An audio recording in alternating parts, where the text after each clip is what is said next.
बिस्मिल्लाहिर्रहमानिर्रहीम, अस्सलाम वालेकुम। मैं हूं मखदूम शहाबुद्दीन। 18 फरवरी 2026 बुध का दिन। नाज़रीन किराम, मशरिक़ वस्ता के हवाले से भी कुछ अहम डेवलपमेंट्स हैं और वहीं दूसरी जानिब जैसे ही अमरीका और ईरान के दरमियान जनेवा में होने वाले मुज़ाकरात ने बेनतीजा ख़त्म होकर यह मैसेज दे दिया कि आज नहीं तो कल मशरिक़ वस्ता में एक जंग छिड़नी है, और ऐन उसी मौके पर ईरान आबनाए हुर्मुज़ में जंगी मशक़ें कर रहा है।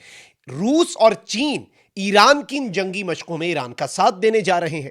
वहीं दूसरी जानिब व्लादिमीर पुतिन ने खुलकर खेलने का फैसला कर लिया है और यूं लग रहा है कि वेनेजुएला वाले मामले में शायद रशिया और चाइना जो नहीं कर सके, अब ईरान वाले मामले के ऐन मौके पर जब यह मामला एक जंग में तब्दील हो सकता है, व्लादिमीर पुतिन ने अपना पत्ता फेंक दिया है और रूस ने एटमी हथियार नस्ब किए हैं। जनेवा में सिर्फ अमरीका और ईरान के मुज़ाकरात नहीं हुए, अमरीका के ब्रोकर्ड रूस यूक्रेन मुज़ाकरात भी जनेवा स्विट्जरलैंड में ही हुए। और ये जो एक डेवलपमेंट है, ये दर हकीकत इस वक्त जो जियोपॉलिटिक्स है उसे समझने में हमारी मदद करती है। मैं सारी डिटेल्स आपके सामने रखता हूं, लेकिन दरखास्त वही है कि अगर अभी तक आपने इस वीडियो को लाइक नहीं किया, लाइक जरूर कर दें। आपको मालूम है कि हमारे इस चैनल को भारत, अफगानिस्तान और पाकिस्तान मुखालिफ मुतअद्दिद अकाउंट्स की तरफ से रिपोर्ट किया जा रहा है। इस रिपोर्टिंग का असर ज़ाहिर करना आपके हाथ में है। इस वीडियो को लाइक करें, एक के बजाय ज़्यादा से ज़्यादा कमेंट्स करें, और अगर हो सके तो इस वीडियो को आपने मुख्तलिफ व्हाट्सएप ग्रुप्स जो है उनमें शेयर भी करना है। नाज़रीन किराम, एक जानिब तो ईरान अमरीका मुज़ाकरात टूटे, ये सब ने देखा। पहले मुज़ाकरात के दौर के बाद जो ओमान में हुआ था, उस मुज़ाकराती दौर के ख़त्म होते ही ईरान पर सैंक्शंस लग गई। यूएसएस अब्राहम लिंकन अब पहले से ज़्यादा आगे 280 किलोमीटर की रेंज पर है। ईरान आईआरजीसी जो ईरान की नेवी है, आईआरजीसी की, वो इस वक्त खुलकर ये बात कर रही है कि भाई हम आबनाए हुर्मुज़ को बंद करने के लिए मुकम्मल तौर पर तैयार हैं। ये सब कुछ हो रहा है।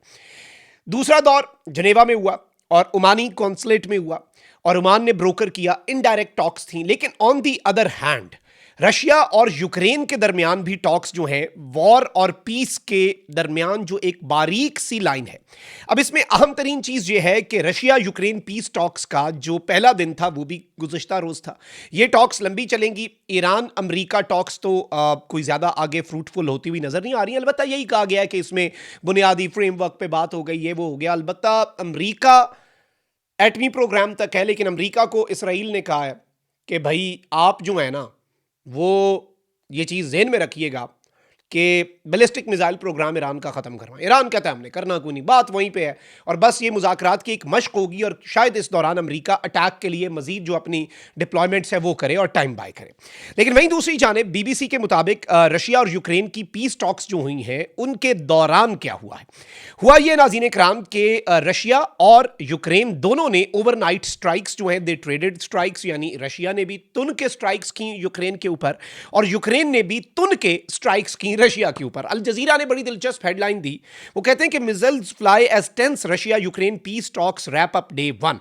कि मिसाइल्स जो हैं वो उड़े हैं दोनों तरफ से। मिसाइल जो हैं जब पीस टॉक्स हो रही थी, और टेंस पीस टॉक्स, बड़ी टेंस माहौल के अंदर ये पीस टॉक्स हुई हैं। और इस सब के अंदर मैं आपको ये बताऊं कि ये जो अमेरिका के ब्रोकर्ड, ये थर्ड राउंड है टॉक्स का रशिया और यूक्रेन के दरमियान, और ये उन थर्ड राउंड्स का डे 1 था। और इस सब के अंदर मैं आपको बता दूं कि जो डेलीगेट्स हैं कौन कौन से मुल्कों के थे जी। यूक्रेन, रशिया और यूनाइटेड स्टेट्स की जो नेशनल सिक्योरिटी और डिफेंस काउंसिल ऑफ यूक्रेन है, ये बेसिकली उसके हवाले से इसमें रशिया भी है, अमेरिका भी है और यूक्रेन भी है। तो ये इस तरह के मुज़ाकरात है, लेकिन इनमें भी ये बताया जा रहा है कि कुछ फ्रूटफुल उस तरीके से नहीं निकल पाया, या उस तरह से जो चीज़ें हैं वो नहीं हो पाई जो शायद एक्सपेक्ट की जा रही थी बहुत से लोगों की तरफ से। अब इस सब के अंदर एक तरफ तो आप ये देखें कि वेनेजुएला पे जो हुआ वो रशिया का भी इत्तेहादी था। वेनेजुएला से तेल आ रहा था, अमेरिका ने रशिया जाने वाले रशिया की शैडो फ्लीट के टैंकर्स भी पकड़ लिए। चाइना के भी इंटरेस्ट थे, लेकिन वो अमेरिका के पास। अब अमेरिका जो है एक तरफ रशिया यूक्रेन वाली जंग लड़ रहा है, नेटो के दहाने पर है, नेटो के सर पे खड़ा है, और इस सारी सूरत हाल के अंदर जो सिचुएशन बन चुकी है वो नाज़रीन इकराम ये है कि ईरान वाले मामले में रशिया और चाइना खुलकर ईरान के साथ खड़े हैं। ईरान के साथ आबनाए हुर्मुज़ में जंगी मशक़ें करने जा रहे हैं। And on the other hand आप ये देखें कि जो cargo planes, military cargo planes दर्जनों रूस, बेलारूस और चीन से गए हैं, उन्होंने बिलाशुबा वेस्ट को परेशान किया हुआ है, उन्होंने अमेरिका को परेशान किया हुआ है। अमेरिका को आइडिया नहीं है कि ईरान को क्या कुछ मिल चुका है, ईरान के पास कौन सी जैमिंग की टेक्नोलॉजी है, जैमर्स वाली और बाकी चीज़ें जो हैं।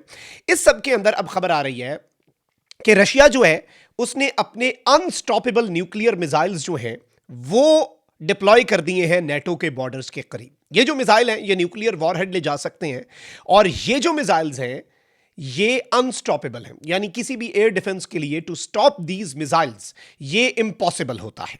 और इस सब के अंदर बेलारूस के एक एग्जाइल्ड ऑपोजिशन लीडर हैं, और इन्होंने नेटो को ये वार्निंग जारी किया, और इन्होंने नेटो को झंझोड़ा है और यूरोप को झंझोड़ा है कि रशिया अपनी मिलिट्री प्रेजेंस जो है बेलारूस के अंदर, रूस का इत्तेहादी है बेलारूस, ये याद रखिएगा, रूस जो है वो अपनी डिप्लॉयमेंट जो है बेलारूस में बढ़ा रहा है।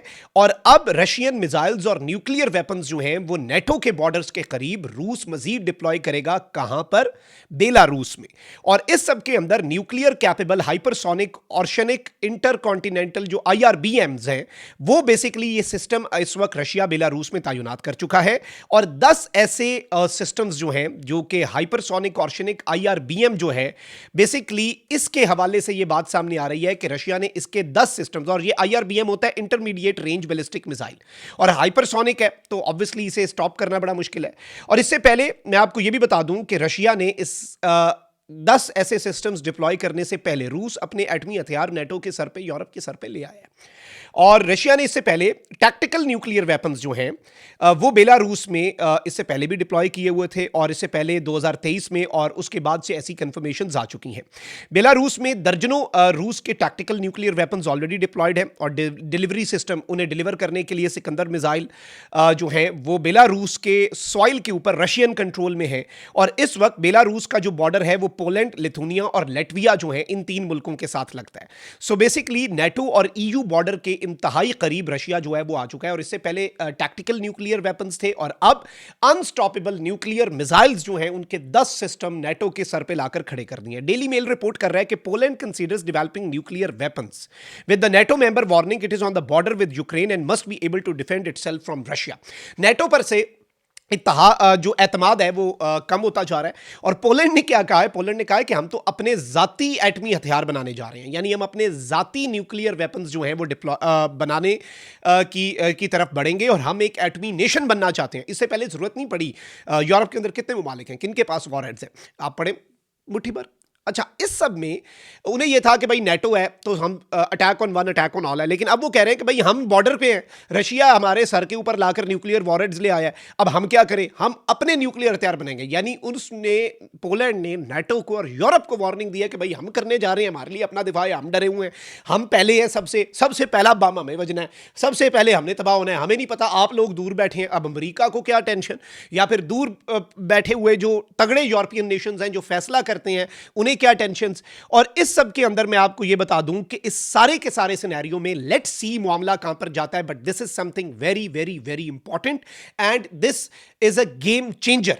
और ये जो रशिया ने मूव किया है एन उस मौके पर जब वेस्ट पूरा ईरान के हवाले से यूनाइटेड है। वेस्ट के आपस में इख्तलाफात होंगे, अमेरिका का यूरोप से इख्तलाफ होगा, ग्रीनलैंड के मामले पे इख्तलाफ होगा, कनाडा और अमेरिका के आपस में फटे होंगे, but when it comes to Iran और जब इसराइल की बात आती है तो फिर पूरे यूरोप का, पूरे वेस्ट का एक ही नैरेटिव होता है।